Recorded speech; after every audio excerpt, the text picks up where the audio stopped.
Assalomu alaykum ko'ktang bolalari. Sog' omonmisiz? Charchamayapsizmi? Kayfiyatlaringiz yaxshimi? Mana bugun biz tirnoq gulni ko'paytirish ravishida tirnoq gulni tuvakda ekib ko'ryapmiz. Bu yerda ekilib o'sadi. Qishda tayyor bo'lgan gul keyin tuvakka solinib ekiladi. Bu mening buvijonim buni ekib balon kishiga sovg'a qiladi.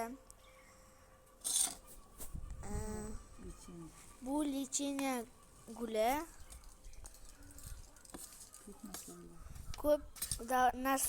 ko'p kasallarga davo bo'ladi. Qaynatib ichsangiz. Mana ko'paytirish. Endi gullamoqchi. Guli ko'p bo'lib, keyin sovg'aga beriladi. Mana bizning mevalarimiz ham gullab boshladi.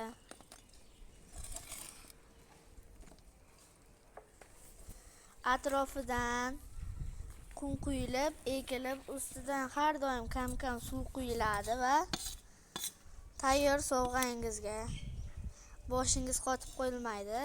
Nima bersam ekan deb. Bu ishni siz ham qilib ko'ring. Xayr, azizlarim, sog' omon bo'ling.